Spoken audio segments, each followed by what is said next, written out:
그때는 목욕하고 온다고.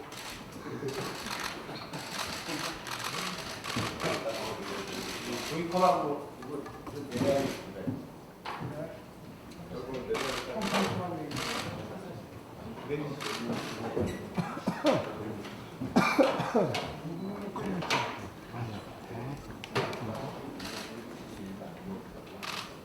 저기도 내려 놓자고.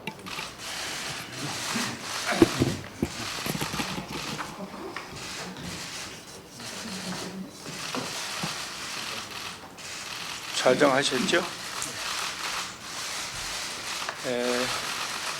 이른 아침부터 회의에 참석해 주신 위원 여러분 그리고 언론인 여러분 반갑습니다. 더불어민주당의 소재 부품 장비 인력 발전 특별위원회 위원장을 맡은 정세균입니다. 일본의 비이성적인 경제 보복으로 촉발된 엄중한 시기에 중책을 맡게 돼서 어깨가 무겁습니다. 존경하는 국민 여러분, 아베 정부의 무분별하고 일방적인 조치로 촉발된 이번 사태는 양국 무역 시스템의 원활한 작동을 방해함으로써 우리 산업에 대한 적지 않은 타격이 불가피함은 물론 세계 자유무역 질서에도 큰 도전이 될 것으로 예상됩니다.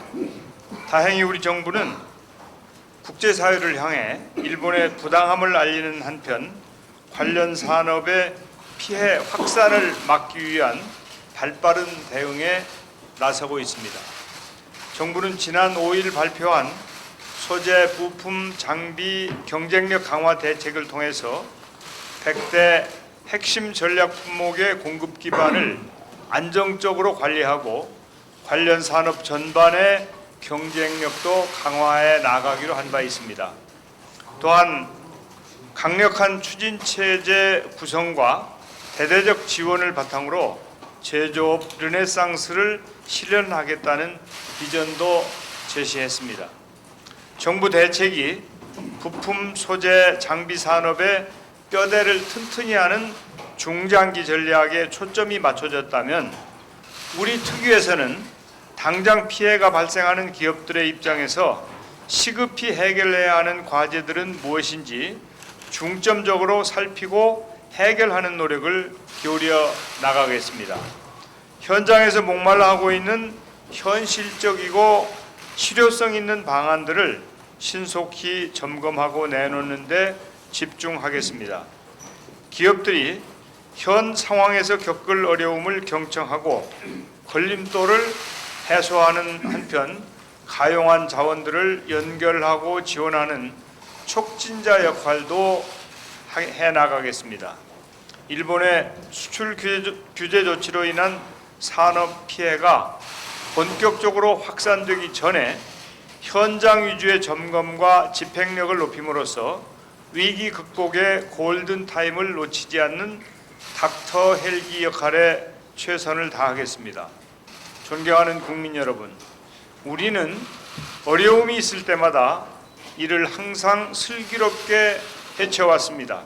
특히 90년대 말 IMF 구제금융 사태 때에는 위기 극복에 수십 년이 걸릴 거라는 국제사회의 평가에도 불구하고 정부와 노사가 합심하여 대규모 무역 흑자를 실현하고 경제 체질을 바꾸어감으로써 세계에서 가장 모범적인 사례가 되기도 하였습니다. 아베 정부에 의해 촉발된 이번 사태는 우리에게 또 다른 도전이 되고 있습니다. 우리 특위는 감정적 처방보다는 냉정하고 합리적인 자세로 대안을 제시하고 국민의 단합된 힘을 모아 나가겠습니다. 조기 현장 집행력을 높임으로써 위기 극복을 넘어 부품, 소재 등 우리 산업의 취약 부분이 도약할 수 있도록 적극 기여해 나가겠습니다. 존경하는 국민 여러분, 한일 간 무역 시스템의 조기 정상화를 위한 외교적 노력은 반드시 필요합니다. 그러나 정치적 의도로 무역 질서를 흔드는 일본의 행태는 언제든 반복될 수 있습니다. 때문에 일본 기업들에 의존할 수밖에 없는 우리의 전략 기술과 핵심 부품 소재 저변을 확충해 나가는 것은 매우 시급하고 중차대한 과제로 인식하고 있습니다. 앞으로 우리 위원회는 현장과의 소통을 강화하고 각 분야 전문가와도 지혜와 해법을 발굴하고 공유함으로써 실질적 성과가 창출될 수 있도록 개방적으로 운영해 나가겠습니다. 길을 잃었다는 것은 또 다른 길을 찾은 것이라는 말이 있습니다. 위기를 기회로 바꾸는 전환적 사고가 절실한 때입니다. 더불어민주당과 우리 위원회가 그 물꼬를 트겠습니다.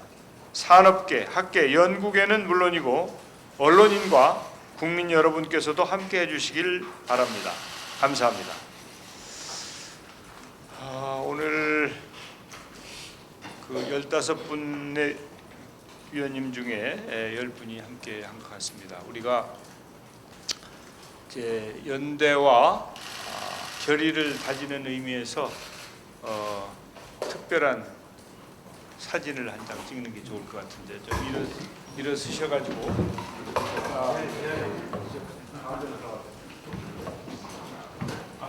이쪽으로 오세요.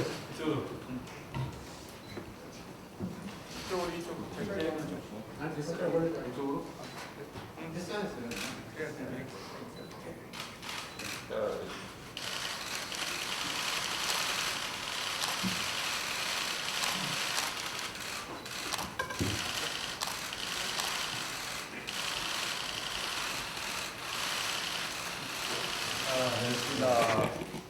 앉으시고 그리고 우리 위원님들의 간단한 소신과 결의의 말씀을 듣도록 하겠습니다. 우리 변재일 위원님. 이번에 특규에 함께 참여하게 된 변재일 의원입니다. 이번에 부품 소재 산업을 육성하기 위한 정부 정책을 보면서 그동안 역대 정부에서 부품 소재 산업을 육성하겠다, 기초 원천 기술을 개발하겠다 이런 것을 국정의 최우선 과제로 추진해 오지 않은 정부가 없습니다. 그럼에도 불구하고 항상 그 분야에서는 실질적 성과를 내지 못했습니다. 이번에 일본의 경제 보복을 계기로 해서 왜 그동안 우리 정부에서 우리나라가 부품 소재 산업의 육성, 또 기초 원천 기술의 개발, 전문 인력의 양성이라는 것을 역대 정부의 핵심적인 과제로 추진해 왔음에도 불구하고 현재 위치에 우리가 와 있나 이런 걸 다시 한번 점검하는 계기를 갖도록 하겠습니다. 더군다나 그동안 부품 소재 산업이라든지 기초 원천 기술 개발하는 과정에서 사업하는 과정에서 우리는 항상 국내 시장만 보고서는 성공할 수 없다. 국제 시장을 보고서 국제 경쟁력이 있는 그런 제품만이 성공할 수 있다. 이런 그 기준 하에서 정책을 추진해오고 산업계에서도 그런 전략하에서 실질적인 전략을 추진했던 것으로 알고 있습니다. 그런데 이번에 보면서 국가 간의 자유무역주의를 바탕으로 한 국가 간 분업체제, 국가 간 협력체제가 더 이상 작동하지 않을 수도 있다. 이런 것들을 우리한테 시사한 바가 크다고 생각하고 있습니다. 국제분업체제, 국제협업체제가 붕괴되는 현 시점에서 우리나라는 어떤 전략을 가지고 부품 소재 산업을 육성하고 지난날의 과오를 다시는 반복하지 않는 그런 전략을 만들어 나갈 것인가. 성공할 수 있는, 이번에는 기필코 성공할 수 있는 그런 전략을 만들어 나가도록 함께하도록 하겠습니다. 감사합니다. 백재현 의원. 특에 함께 참여하게 된 백재현 의원입니다. 저는 산업통상자원위원회에서 일을 하고 있습니다. 이와 관련해서 정부로부터 많은 보고를 받고 지금까지 해온 일이 있습니다만 이번 기회를 통해서 전화위복 기회를 삼아서 뭔가 획기적으로 대한민국 기업 경쟁력을 살려내는 역할을 이 기회에 꼭 만들어야겠다 이런 생각을 갖습니다. 이제 세계 분업 체제가 이제 무너지고 무역 분쟁이, 무역 보복이 변수가 아닌 상수로 작용할 시기가 됐다고 생각해요. 가장 무역으로 더고 세계 경제 질서를 가장 강했던 미국과 일본이 이 갭을 깨는 형태의 상태를 보여주기 때문에 앞으로 무역 분쟁과 관련된 일은 변수가 아니라 상수다. 그 상수라는 것을 항상 옆에 두고 생각한다면 모든 기술에 대해서 특히 우리 산업과 밀접한 연관관계가 있는 것은 그 원천 기술에부터 생산과 모든 과정을 우리 거다, 내 거다, 우리 한국과 하지 못하면 경쟁력이 없는 것이죠. 이번에 그 일을 확실하게 해결할 수 있는 길을 모색하고 좀 시간은 걸리겠지만 근본적으로 해결할 수 있는 틀을 만드는 것이 중요하다고 생각합니다. 실사구시하는 내용을 하나하나 챙겨서 반드시 이번 기회를 통해서 기술 독립 그리고 우리 산업에 미치는 영향이 있는 모든 부품에 대해서 모든 장비에 대해서 확실하게 틀을 만드는 그런 역할을 하는데 힘을 보태도록 하겠습니다. 열심히 일을 구체적으로 챙겨보는 역할을 하도록 하겠습니다. 고맙습니다. 다음은 윤우덕 의원 말씀 주십시오. 예, 그 특위에 함께 하게 된 윤우덕 의원입니다. 원내대표 산하에 한일 경제전쟁 예산 입법 지원단이 있습니다. 그 지원단 단장도 맡고 있다는 말씀을 드립니다. 지난 추경에서 2,732억 원의 일본 경제전쟁 대응 예산을 확보했습니다. 그리고 지난 월요일 날 정부와 여당은 앞으로 1조 원 플러스 알파의 관련 예산을 매년 편성할 계획을 발표했습니다. 이 예산들이 제대로 확보되고 그리고 또 필요한 곳에 잘 편성될 수 있도록 잘 살펴보겠다는 말씀을 드립니다. 그리고 이 일들이 관주도를 넘어서 해당 소재부품 장비업을 하고 계신 중견 중소기업의 사업과 그리고 또 기업에 종사하시는 기술자들이 제대로 목소리를 내고 이번에는 제대로 대기업, 중소기업 상생 생태계를 만들어낼 수 있는 그런 계기가 되게 당에서 그리고 또 이 특위에서 관심 있게 노력하겠다는 그런 말씀을 드립니다. 감사합니다. 이원우 의원. 위기는 때로는 절망이 되기도 하고 때로는 희망이 되기도 합니다. 우리 조금 전에 정세균 위원장님께서 말씀하셨듯이 IMF를 극복한 것을 보면은 그것은 위기가 당시에는 대한민국 경제의 희망을 만들어 내기도 했습니다.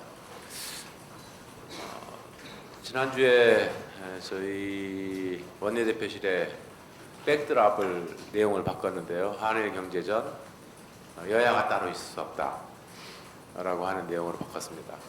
국회에서 이번 위기가 정말 국민의 희망이 되기 위해서 국회에서 한일 경제전을 여야가 따로 있지 않고 함께 협치하고 하면서 반드시 극복할 수 있는 그런 법적 제도적 틀을 구축해 나가도록 하겠습니다. 국민께서도 많은 성원해 주시기 바라겠습니다. 홍일학 의원. 예, 저는 산업통상자원중소벤처기업위원회 간사를 맡고 있고요. 사정조위원장을 맡고 있습니다. 항상 이 작업을 하면서 느끼는 게 우리 산업 생태계가 많이 무너졌다고 생각을 하고 있습니다. 그래서 요즘 얘기가 나옵니다만은 가마우지 효과, 가마우지 경제가 30년 동안 우리가 극복하려고 노력했지만 극복이 되지 않았던 어떤 원인이 있을 텐데 이번 기회에 그 원인을 분명히 밝혀내야 된다고 생각합니다. 그것을 밝혀내는데 주력하고요. 그간에 항상 아쉬워했던 부분을 이번 기회에 조금 실천해봤으면 좋겠습니다. 우선 우리 사회, 우리나라가 지금 정책적으로 하고 있는 R&D의 제도의 혁신입니다. 이것은 분명히 해야 할 일이라고 생각이 들고요. 두 번째는 B2B 그러니까 우리 중소기업들이 각 기업들 간의 거래가 활성될 수 있는 그러한 경제 체제를 만들지 않으면 안 되겠다 그런 생각을 합니다. 그걸 하기 위해서 우선 공공기관의 경영평가에 그 스타트업이나 중소기업들이 개발하건 제품이나 소재를 납품 받을 수 있는 제도를 경영평가에 도입해서 할 수 있도록 하는 방안을 마련해서 대기업들도 중소기업들의 제품을 납품 받을 수 있는 어떤 토양을 만드는 그런 제안을 이번 기회에 한번 했으면 좋겠다 이런 생각이 듭니다. 앞으로 정세균 위원장님 모시고 열심히 노력하겠습니다. 감사합니다. 다음은 유일한 여성 의원님이신 한정혜 의원입니다. 예, 환경노동위원회 간사 맡고 있는 한정혜입니다. 일본이 대한민국을 화이트 리스트에서 배제했는데요. 화이트 리스트에서 배제한다는 것은 더 이상 대한민국은 일본의 안보 우방이 아니다라고 하는 뜻입니다. 그간의 모든 나라들이 화이트 리스트를 유지할 때는 대체적으로 안보 우방이라고 하는 카테고리에 씌워서 그렇게 관리를 해왔던 것입니다. 이제 우리는 일반 포괄 허가는 불가능하고 특별 포괄 허가와 개별 허가를 통해서 수출입을 통제당하게 되는 상황에 이르렀습니다. 일본은 특별히 또 카테고리를 하나 따로 만들어서 발칸 반도 3개국과 대한민국을 하나의 카테고리로 만들었습니다. 예, 발칸 반도와 대한민국. 네, 어떤 연유로 그렇게 만들어지는지는 잘 모르겠습니다. 그러나 이번에 그 개별 허가로 전환한 세 가지를 우리가 보면요, H가스를 비롯해서 주로 차세대 반도체와 관련된 세 가지에 대해서 개별 허가로 전환을 했는데요. 그것은 미래 먹거리에 대해서 통제를 하겠다라고 하는 것과 같습니다. 즉 대한민국이 더 이상 경제적으로 전 세계에 미치는 영향이 커지는 것을 두고 볼 수 없다라고 하는 일본의 속내가 드러났다고 봐지고요. 이것은 이 문제를 해결하는 것은 지금 우리가 이것을 해결하는 것은 즉 다시 말해서 미래 세대를 위한 길을 열어주는 것과 같습니다. 이러한 불확실성을 제거하기 위해서 저희 특위에서 최대한의 노력을 하도록 하겠습니다. 또 한 가지 국민 여러분께서 우려하실 만한 것은 혹시나 이것을 해나가는 과정에서 국민 건강 또는 국민 안전 또는 환경과 관련해서 어떤 규제가 대폭적으로 완화되는 것이 아니냐라고 하는 우려가 있으실 수 있습니다. 그런 일이 생기지 않도록 기존에 존재하는 제도를 어떻게 유연하게 운영할 수 있을지에 대해서 정부 당국과 긴밀하게 협조해가면서 지속하도록 하겠습니다. 고맙습니다. 유동수 의원님. 예, 정무위 간사를 맡고 있는 유동수입니다. 이번 일본 수출 규제를 보면서 우리나라의 국가적 산업 정책이 그동안에 좀 없었다 이런 생각을 좀 많이 하게 됐습니다. 그래서 너무 국제 분업 구조, 특히 일본에게 과하게 의존한 부분이 없지 않았나 이런 생각이 듭니다. 오늘 아침에 그 한양대 박지근 교수가 최소한 한 국가에서 70% 이상을 수입하는 품목에 대해서는 국산화 또는 국가별로 다변화가 필요하다 이런 얘기를 한 걸 봤는데 적극적으로 공감을 했습니다.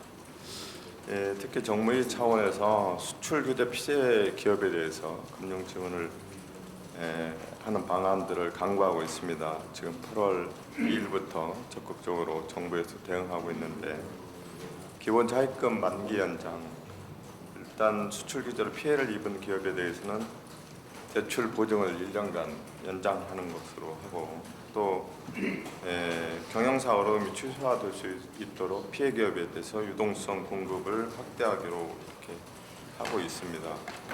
장기적으로 볼 때도 설비 투자라든지 R&D 또 M&A 관련해서도 필요하면 자금을 적극 지원하는 방안을 강구하고 있고 특히 코스닥 시장의 진입을 확대하기 위해서 기술 상장 특례 제도도 더욱 좀 더 강화할 생각을 가지고 있습니다. 어쨌든 단기적으로는 피해 기업의 지원을 확대하는 방안이 우선적으로 돼야 될 것 같고요. 장기적으로 설비 투자, 보증 지원, M&A 또 상생 협력 투자 관련해서 계속 적극적으로 지원을 해왔습니다. 김성수 의원님. 네, 과방위 간사를 맡고 있는 김성수입니다. 여러 의원들께서 지금 위기를 기회로 삼아야 된다는 취지의 말씀을 해주셨습니다만 저도 저도 이번 사태를 국가 R&D 혁신의 절호의 기회로 삼아야 된다고 그렇게 생각을 하고 있습니다. 우리나라는 R&D 투자가 GDP 대비 OECD 국가 중에 1위인 그런 나라입니다. 예산도 이미 20조를 넘었고요. 그런데도 그동안 우리 국가 R&D가 너무 단기 성과 위주로 비효율적이라는 그런 지적을 받아온 게 현실입니다. 정부도 그동안에 개선한다고 많은 노력을 해왔습니다만 그때마다 미흡하다는 그런 지적을 받아왔습니다. 정부가 조만간 R&D 경쟁력 강화 방안 그리고 장단기 대응 전략을 내놓을 계획입니다. 급하니까 시급한 대로 단기 처방을 내놓는 것은 당연한 일이라고 생각합니다. 그러나 한쪽에서는 근본적인 혁신 방안을 고민해야 할 때라고 생각을 합니다. 급하다고 설익은 대책을 백화점식으로 쭉 쏟아냈다가 또 이슈가 사라지면 관심이 멀어지는 그런 우를 범해서는 안 될 거라고 생각을 합니다. 특위 차원에서 정부의 R&D 전략을 긴밀하게 점검을 하고 대안을 마련할 수 있도록 노력을 하겠습니다. 예, 그 교육위원회 간사를 맡고 있는 조승래입니다. 저는 인력의 활용과 양성의 측면에서 말씀을 좀 드려야 될 것 같습니다. 실제로 이제 소재, 부품, 장비 산업의 기술 수준을 높이는 가장 핵심적인 것은 결국 이제 인력을 확보하는 문제입니다. 근데 이 인력은 현장 인력, 예를 들면 특성화고나 마이스터 고등학교를 졸업한 현장 인력부터 대학교를 졸업하고 그 석박사 그리고 연구기관에 R&D에 종사하는 전문 연구 인력이 이르기까지 현장 인력과 전문 연구 인력이 이르기까지 우리가 일관되게 인력 양성 준비를 좀 해야 될 것 같다는 생각이 듭니다. 또 한편으로는 얼마 전에 카이스트에서 엊그저께가 이제 그런 발표를 한 적이 있습니다. 실제 소재 부품 장비 국산화를 지원하겠다라고 카이스트가 팀을 만들어서 발표를 한 바가 있습니다. 이런 것처럼 대학에 많이 있는 그 전문가들의 다양한 경험과 노하우, 기술을 현장과 접목할 수 있는 그런 노력들을 좀 적극적으로 좀 전개를 해야 되겠다 생각이 들고요.